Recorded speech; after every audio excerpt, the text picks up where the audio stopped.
tonight's guest speaker, who's also a member. Well, it's my pleasure to introduce Randy Boyd, who is a member of our club. And if you haven't heard of Randy, then you've been living under a rock in Knoxville. Randy is the 26th president of UT, and they currently just extended his contract another 5 years. And these past 5 years, he and Dondi have created so much growth and excitement for UT. It's unmatched. He founded Radio Systems Corporation in 1991. They have over 4,000 pet-related products. He owns Boyd Sports, which has 5 minor league baseball teams, and our Tennessee Smokies are one of them. And as you know, less than a mile from here, we're building a fabulous new stadium. Governor Bill Haslam asked him to be a special advisor on higher education. I'm sure you've heard of Drive to 55 and Tennessee Promise.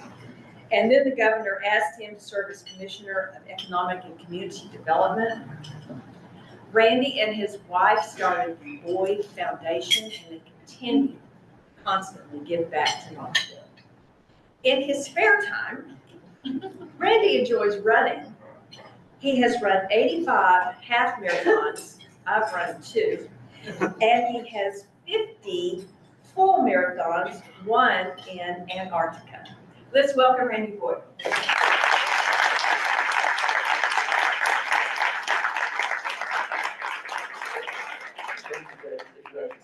just have to boast a little bit, but we're now up to 89 half marathons, 52 fulls. It's something that's continually being edited. Hey, it's great to be with my home club. I had to walk all of about 100 feet from the UT Tower over to here today, so it's also a very easy trip to come over to join you guys. But you think, as close as that is, I make more meetings. The biggest surprise of my day was when I walked in and I went to the counter and I asked, I'm the guest speaker today, do I have a tag? I said, no, you're still a member. So I'm not sure who's in charge of not kicking me out, but thank you for not kicking me out. It's great to still be a member. Just listening to all the things you guys are involved in makes me proud that I am still a Rotarian. We get to speak at a lot of Rotary clubs around the state. But it's always great to be at my home club for a change and be able to visit with people that I work with and see on a regular basis. Well, I don't have a lot of time. There's a lot of things I can talk about. I'm going to focus just on UT. And I thought I'd do 2 things. One, I'll give you just a very brief update on how things are going across the University of Tennessee system statewide. And then second, I'm going to ask your help. We have an existential threat to the University of Tennessee's existence, and it's all based on myths. And I need you all to be helping me bust myths. So I'll share those myths with you. So there's a job here for you today. It's important. I'm just kind of saying that kind of in a funny way, but it's really seriously important to the University of Tennessee. And then if I do my job right, I can do all that in 15 minutes or less. You can have the last 15 minutes, you can ask questions about what you really would like to ask about. We can talk about Jenny's Pub or baseball stadiums or just whatever else you might want to talk about. So let's talk about the University of Tennessee. So we are going to make this the greatest decade in the history of the University of Tennessee. We announced that in February of 2020. Kind of ironically, 3 weeks later, we had to announce that we were suspending classes indefinitely. But I think if it's going to be the greatest decade, you're going to have a few challenges to overcome. I think dealing with a pandemic in the first year of the decade is a good challenge. And it actually helps make us stronger. We worked closer as a team. We overcame, and while some universities were retrenching, we thrived through that period. We managed to acquire the first additional university in the university's history in the last 52 years. We were able to grow at significant rates and did a lot of additional construction. All those things happened during the pandemic. Thought maybe I'd just give you a quick update on how things are going across the state, because we are a system-wide or statewide university. It's not just Knoxville, though this is my alma mater and my hometown. But let's start with West Tennessee. So the University of Tennessee's Health Science Center in Memphis. Many people call it the University of Tennessee Memphis, but it's the University of Tennessee Health Science Center. They like to say that Memphis is their home, but the state is their campus, because they literally have clinics at every part of the state. In fact, there's maybe a bit of trivia for you, but the UT Health Science Center has more offices than any other of the UT campuses. They have 888 different places in which they have either students or faculty teaching or learning across the state of Tennessee. One of the really cool things about the UT Health Science Center that I'm particularly proud of is there a new initiative to put dental clinics in rural areas all across the state. We've opened two. We just opened one in Kingsport just last month. But these clinics provide free or low-cost dental care to people in the region that couldn't otherwise afford it. And it's a win-win because our students get to go there and do the rotation for 4 weeks. If we're lucky, some of the students might go to Union City or go to Kingsport, maybe a place they might not have otherwise thought about practicing, decide, you know, maybe I would like to have a practice in a rural area. And so, which is also a challenge for our state, not enough dentists in our rural areas. The UT Health Science Center isn't growing because of their limitations on GME, the graduate medical education residence spots. So, but we're really proud of the work they're doing around engaging across the state. The other 4 campuses are growing dramatically. UT's campus in Martin, UT Martin, this year will have somewhere between a 4 to 6% increase. They won't have official numbers until the second week of the school year, which will probably be around the 1st of September. So I'll give you some estimates, but I think my estimates are going to be pretty close. But we expect UT Martin to grow by 4 to 6% increase in enrollment. They're at 7,200 students now. They've got a new chancellor named Yancey Freeman. He's a really exciting, dynamic new leader. And his goal is to get UT Martin to 10,000 students by the year 2030. And then down the next campus that we have, coming a little bit further east, is UT Southern. That's a new campus. Some of you might not have heard of that. But in 2020, during the pandemic, I made contact with the president of a little school called Martin Methodist, talked to them and realized that their mission was very similar to ours. Their mission was to help people in southern Middle Tennessee have a better opportunity to get a better job and in areas around nursing and teaching. The problem was they were a private school, tuition was like $26,000, so most people in that area couldn't afford it. In fact, because in that 26 county area, there was no public 4-year college in that area. They had the lowest college going rate in the state. They had the lowest college attainment rate in the state. And close to 2,000 students a year would go to Alabama to go to college. Now, Chris, I just have to say that. I'm sorry. Even though I was right, I appreciate the time. But the one thing I think most of us can agree on in the state, we disagree on a lot of stuff. But one thing we can agree on is we shouldn't send our kids to Alabama.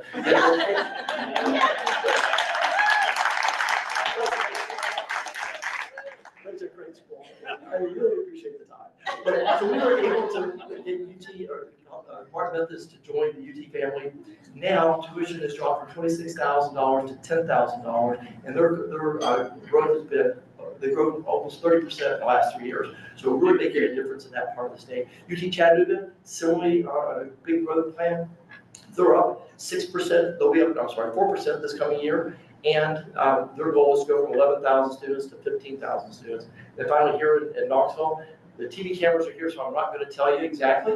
I'll just say this, that we will have the record number of freshman students coming in this year. We'll have the record number of Tennesseans coming ever. We'll have a record ACT, and we'll have a record GPA. This will be the most academically qualified, the biggest class, the best class in the history of the University of Tennessee. Retention is up by over 1.5%. So the students that we do have, we're keeping. So all in all, you could expect that roughly the enrollment at the University of Tennessee will increase by over 2,000 students from last year to this year, which is tremendous. We've got one of our representatives from the University of Tennessee, Ms. Johnson, are you here with us? People ask me all the time, well, what explains the great growth that UT Knoxville would take for? Well, we've got great infrastructure. We've invested a lot over the last decade. If you've been on campus in the last 10 years and you were there as I was back in '79, it's totally transformed. One of the things people comment on when they walk to the campuses is how beautiful it is. We've got great academics. We're moving up in the ranks in research and all the different rankings. We're winning in sports. So all those things are good. But the number one reason I think that students are coming to the University of Tennessee, Knoxville, is our ambassadors. A lot of schools, when you go to tour them, I never heard this directly at Michigan. Maybe Alabama is much better. Alabama does a great job of recruiting. But I was told this I should have said Michigan. Did I say that? We'll say some upper Big Ten school. But when the students give them the tour, it's like, well, I'm glad that you were able to come and take the tour. I hope you get in. And that's kind of it. But you'll be lucky if you get in. At UT Knoxville, we're great at selling our campus and explaining all the great reasons why you should come. And I tried this, it didn't really work very well. I tried to be a mystery shopper, and it was about 3 years ago. So I thought I'd be up here at the back and just kind of tour on. After about 10 minutes, somebody figured me out, but I think they figured me out maybe before 10 minutes, but anyway. But I managed to take the tour, and the ambassador was just so enthusiastic, and anybody that takes a tour at UT Knoxville will want to come to UT Knoxville. So thank you so much for the great job that you do with that.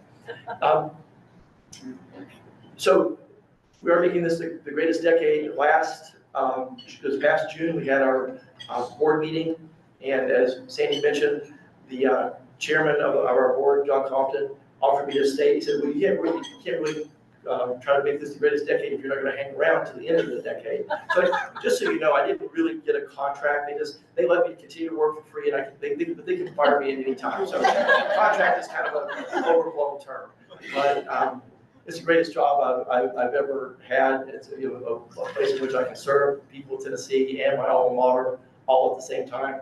I listed in the board meeting all the great things we're going to do between now and 2030, and Mr. Compton said, let's all fine and good, Randy, but, and this is, by the way, the Monday of Game 3 of the College World Series. And somebody scheduled a board meeting at the Game 3 of the College World Series. They scheduled this like a year away, and in the defense of my board chair, scheduling around the College World Series championship hadn't been a thing that we had to worry about in the past. So give them a little bit of credit. But anyways, so we're having a board meeting at this unfortunate time. But he says, Randy, this is great, all your goals for 2030, but you're really not going to be successful. You really can't call this the greatest decade in the history of the University of Tennessee unless you win at least 3 national championships at UT Knoxville. So fortunately, within 3 hours, we checked number 1 off the box. Thank you, Tony Vitello, go Vols. I could talk a lot about all the great things that are going on at UT, but I want to try to be mindful so we have time for Q&A. So here's the part in which you can help me. We have, as I mentioned, some myths out there about higher education, and all these myths I hear all the time. I'm sure each one of them you've heard, and they're all, the reason why they're myths, they're all wrong. And I need you to help me every time you hear somebody say one of these myths to stand up and say, that's wrong. So here's the myth number 1. Myth number 1, nobody's really going to college anymore. You can get a great job just right out of high school. There's really no reason to go to college. Enrollment in colleges are declining everywhere. Well, that's kind of partially true, because outside of the state of Tennessee, college going rate is declining. But in the state of Tennessee, enrollment is growing. Over the last 5 years in the state of Tennessee, across all campuses, all universities, including the Memphises and the MTSUs, across all campuses, enrollment has grown by 2%. Across the University of Tennessee in the last 5 years, enrollment's grown by 15%. So if somebody tells you nobody's going to college anymore, you say, that's just not right. They are going. Here's the second myth. Well, but all the really good jobs are jobs that really just require a trade school certificate or associate's degree. People don't need a 4-year degree anymore. And by the way, you can get a great job at Buc-ee's for like $20. Well, I checked. There's only 2 of those jobs at Buc-ee's for $20. There's not that many of them. But here's so that myth, again, not true. Here's some things to know about employment in the state of Tennessee. Over the last 10 years, there are 90,000 less jobs in the state of Tennessee that require just a high school diploma. So if you just have a high school diploma, opportunities were not great before, and they've gotten much worse. 90,000 less jobs than there were before, including that job at Buc-ee's. Technical certificates, for many of you that I know, I'm a big believer in our TCATs, our Tennessee Colleges of Applied Technology. We need more welders, we need more mechatronics graduates. We need all the things that our TCATs provide. And over the last 10 years, there are 49,000 more jobs that require you to have a technical certificate or degree. So we need 49,000 more just in the last 10 years. We'll need more still going forward. So we need people to get those certificates. But over the last 10 years, the number of jobs that require a 4-year degree increased by 379,000 jobs. And you know them. There's people in accounting and finance, engineering. We have a 10,000 engineer shortage in the state of Tennessee today. Nurses, we can't get enough nurses, we can't get enough teachers. All those fields that you can only get the training for at a 4-year school. So myth number 2, yes, we need more technical certificates, but the thing we need the most of is those 4-year degrees. Here's another one that really annoys me. I'm getting annoyed by all of these myths. Here's another one that I hear this one all the time. And sometimes, in front of, I hear this from media, from newspapers, from politicians. Those guys in higher education, they're increasing in tuition at a faster rate than inflation. Heard that? I hear that all the time. It's just not true. So in the state of Tennessee, across the United States, inflation has grown by 5.4% over the last 5 years. Over the last 5 years at the UT Knoxville or UT system, our tuition has grown by 0.8% per year. So we're 0.8% against an inflation rate of 5.4%. So if you think about it, a college degree at the University of Tennessee is cheaper today than it was 5 years ago. So if you hear somebody saying universities are charging at a rate higher than inflation, it's just not true. And I don't know the exact stat of all of our other universities in the state, but we all follow each other. So they're going to be pretty close to our number. We might be a little lower than them, but pretty close to the number. Here's a fourth one. Oh, we got 5, so bear with me 2 more. Here's the fourth one. If you go to college, you're going to end up with all this debt. Again, you're not going to be able to get a job, and you're going to end up with hundreds of thousands of dollars in debt. So in the mornings, I'm a big watcher of Bloomberg. And there's a guy named Tom Keene on the, I don't know if anybody's a Bloomberg watcher, but I watch Tom Keene every morning. I'm usually on the treadmill and I'm watching him. And he's every 2 weeks, he goes on this rant about the cost of college and how you're going to end up with hundreds of thousands of dollars in debt. And he usually uses the example of New York University. Like I think their tuition is $80,000 a year. So maybe if you go to New York University, you might end up with a couple $100,000 in debt, but not at the University of Tennessee. So if you hear somebody talk about all the debt you're going to end up with if you go to the university, at UT last year, 47% of our students graduated with zero debt, not a penny of debt. Of those that did graduate with debt, they graduated on average with $26,000 in debt. And that's 4.5% less than what it was just 5 years ago. So fewer students are graduating with debt, and those that do graduate with debt are graduating with less debt. And here's the last. Only rich kids can go to UT. It's so darn expensive. Not true. So in 2019, we introduced a new program called the UT Promise. And the UT Promise says, if your family, at that time it was $50,000, we've fortunately been able to move it up. So today, if your family makes less than $75,000, which just happens to be 2/3 of all Tennesseans, 67.7% of all Tennesseans make less than $75,000 of family income. If you happen to be in that 2/3 group, you can go to any one of our campuses, Martin, Chattanooga, Pulaski, and UT Knoxville, completely free of tuition fees. And that is, thank you.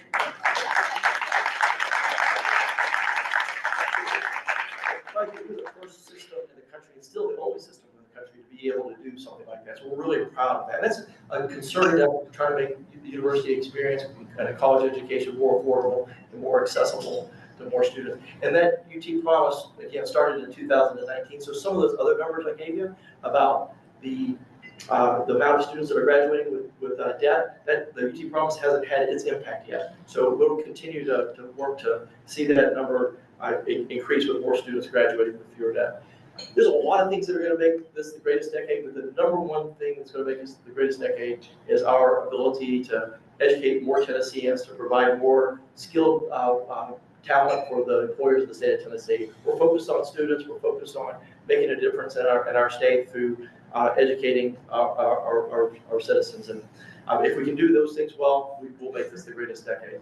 I'm going to stop with that. Again, I could talk for hours about the University of Tennessee, and I would love to leave however much time we have, 14 minutes, for any questions you might have about anything, University of Tennessee or otherwise. Thank you.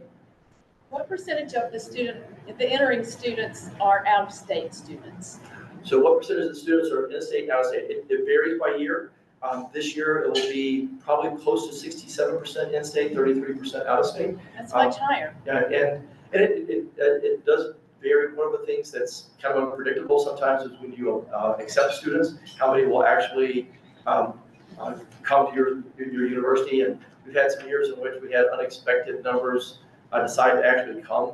But this year, roughly 67% out-of-state, 33% in-state. I will say, I already said, I'm going to give you the number. I want Dondi to share that with you in about 3 weeks, and we'll spoil it. But I'll say that the number of Tennesseans this year is 10% greater than it ever has been any time in our history. Here's a problem, though. We got to think about if we're going to go from I don't think I mentioned this, we're going to grow from 59,000 students today to 71,000. About 70% of that growth is going to come from UT Knoxville, from 36,000 to 41,000.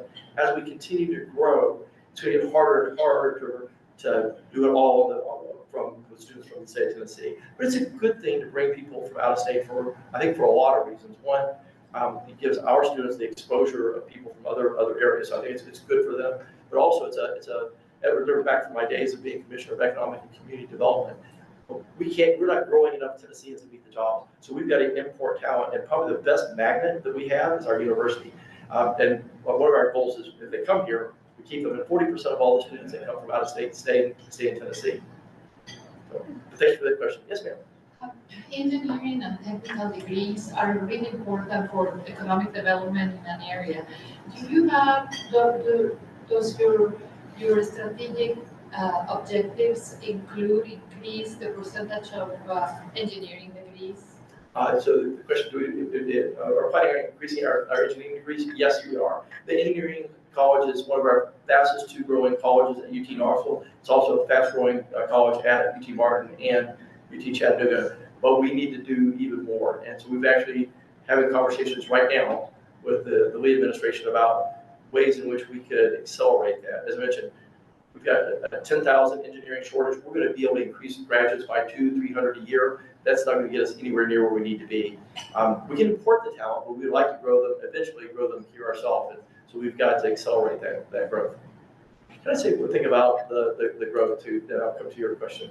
But when I talk about going from 59,000 to 71,000, that's not about our ego or just trying to move up in rankings. It's not about what we're doing. It's not an internal goal, it's an external goal. Our state desperately needs the talent, and we're the best producer of talent for our state. So we have an obligation to the state to continue to grow enrollment so we can produce the skills that our state needs. Yes, sir. Thanks for being patient. Some of our friends who love University of Tennessee are saying, we're growing so big. Do you have the optimum level that you want to stop at or slow? How do you handle this? The tremendous number of people that are coming. Yeah, so we have we're driven by meeting the needs of our state. So we've got a trajectory of going is 59,000 to 71,000. It'd be like operating any business that's growing. We've got to continue to make sure that we're providing the support that the students need in faculty and infrastructure and parking and housing. And I'll maybe take that moment to maybe ask again for your help. When I talked about busting those myths, why this is really important, we can build the houses. We got behind a little bit. We've got 2,900 new beds coming online within the next 2 years, so we can address that. That's something we finance ourselves. We can do all the food services. We can do parking. Those things are things that generate revenue that we can go out and finance. We're allowed to finance on our own. What we're not allowed to do is be able to finance academic buildings. And so think about this year, another 2,000 students. Last year and the year before, very little support for new academic buildings at the university. So sometimes I'm at a hearing in the legislature and someone stands up and says, well, nobody's going to all those things. Nobody's going to college anymore. All you need is a technical certificate. Enrollment's growing or declining. Why do you need a new building? None of that is true. But because sometimes they think that, we're not getting the financial support we need for the academic building. So of all the things that's in our way to get to where we need to be, that's the one thing that we can't control. So we spend a lot of time advocating at the legislature and with the governor's office for more support for capital academic buildings. And if anybody has any influence, help me in advocating for more academic support, building support. Yes, ma'am. So I'm an advocate for international students. I think international students are a classroom by itself to the rest of the students there because they have so much to offer about their culture and background. I don't see that number being increased in percentage or by sheer number at the University of Tennessee. And I've been in constant talk with Gretchen and everybody else, and they're frustrated because we're not improving those numbers. Do you have any idea why? Well, I think I'm glad you met Gretchen Neisler, who's in charge of that. I'll have a follow with Gretchen because she's the person that's in charge of helping us to grow that. So why she's frustrated. We want from myself to Dondi to all the provosts, we all want to grow the number of international students to a certain level. I mean, right now, we way under index with other universities, so it's an opportunity for us. I hear that people apply here and don't get in, and then they end up going to like Purdue and other great universities, and that frustrates, of course, somebody like me who's working very diligently to bring those applicants in. No, we'll work on doing a better job of that. We've had some tremendous students coming from other countries that have decided to stay here. I won't mention names, but just some tremendous ones that are really contribute to this community. And we'd love to have more. Less of a question, more of a statement. There's an awful lot of nonprofits represented in here, and I just wanted to say thank you so much on behalf of so many nonprofits in here, and you've done such a huge amount to support us in so many different ways. So thank you for your commitment to the community and everything you've done for so many years for all of us. Well, thank you so much.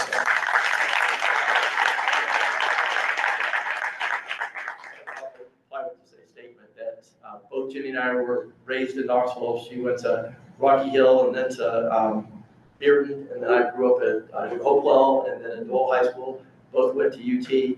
Everything that we got, everything that we've been able to accomplish, it was because of people in this community. So I feel like if we spend the rest of our life trying to give back, we'll still die dead. So we're thankful for the opportunity to be able to help.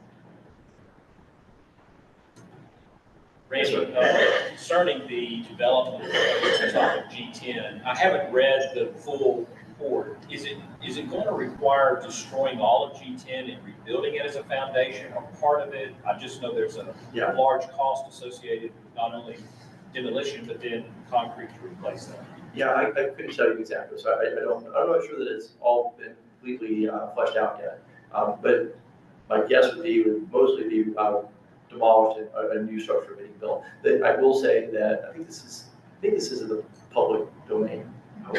But I think that the plan would be the new garage would go from 1,900 spaces, which is the current one, to 2,200. So it will be replaced with an even bigger structure. Can I ask another? I'll defer to Chris. Okay, so has there been a negative impact on some of the Board of Regents schools with the great increases in enrollment at the University of Tennessee campuses? Yeah, so I mentioned the stat earlier that overall they've been increasing by 2%. So the other schools have been doing okay. However, we'll see in about 4 weeks when everybody releases their data. The president of the University of Memphis made a statement recently that enrollment in his school is going to be significantly down this year, and our recruits from Memphis are tremendously up. So I think we may have had some impact this year. You know, the UT Promise is a very aggressive program that not other universities have been able to figure out how to match it. So we're making what is the most prestigious, I'm biased, I'll say this, the most prestigious school in the state, also the most affordable school in the state. Well, my baby sister works at Mitsu, so Yeah, I've been where? here, Oh. my little sister works at Mitsu, so I've been hearing rumblings about how our growth is impacting their lack of. We're going to do the best we can for the students, and they'll vote with their feet. So. 2 more questions. Yes, sir. How much have you focused on recruiting in the rural areas of the state of Tennessee? Like trying to get all 95 counties and a certain percentage from So across the system, smaller counties? the question of how much are we focusing on rural communities? A lot. Across all the campuses, we recruit from every single county and have students from every single county in the state. UT Knoxville, this recruiting year, this will probably be in a press release that I'm now spoiling. I apologize, but darn it. But there'll be this year's class. There'll be 93 counties out of 95 represented coming into UT Knoxville. So we're really focusing on our rural communities. We also have an initiative around. We have a longer talk. Of the 5 things we're trying to focus on during this decade, one of which is making a difference in the state around what we're calling the grand challenges, areas in which it's going to take an enterprise like the University of Tennessee with the resources and the sustainability and the intellectual ability to attack. And one of those 3 things is our rural communities, and try to find ways to help them have better qualities of life. It's education, it's tourism, it's economic development, it's a range of things, and we're really working hard to help our rural communities in a lot of ways. So recruiting their students to our school is one of them. Last year, we created a program which said that if you, it actually stayed this year, which if you graduate the top 10% of your class, wherever you're at, if you're in Lake County High School or Fentress County High School, if you graduate in the top 10% of your class, you're automatically admitted to UT Knoxville. So that was a way to help us reach out to more of our rural communities and some of our maybe more challenged schools in our inner city as well. I wish I was there, I was born and raised in Livingston, Tennessee, so. Oh, really? Overton County. The Overton County well. Last, I think this is the last question here. Yes, sir. So President Boyd, the campus itself is somewhat constrained by size and by property. So the university under your leadership has done a great job of expanding outside of the traditional campus, like moving the system office downtown to the TVA Tower, taking over the southern terminal. I know the College of Architecture is going to be moving there. The pedestrian bridge to go across the river to South Knoxville is a promising idea. Can you give us an update on what timing that might look like? The question was on the update of the pedestrian bridge. So we got $25 million from the state, which we're incredibly thankful for. It gets us about a third of the way there. We're starting on planning for the bridge. We've actually acquired land or provided land. UT acquired the land on the opposite side of the bridge. There's a lot of getting ready with the money that we have. This past year, the city applied for a RISE grant from the Department of Transportation. We got notice a couple weeks ago that we didn't get it, but the application automatically gets resubmitted. We're hopeful that as we continue to work on the site, that maybe next year we'll be more successful. We'll get it done. It's just a question of when we get the funding from whom, we'll get it done. And then we're going up in South Knoxville. Have more ways to provide more access from that part of our town to the university and downtown. It's great, it's sorely needed. So we're excited about the project. Just thank you for letting me be with you today. Go Vols!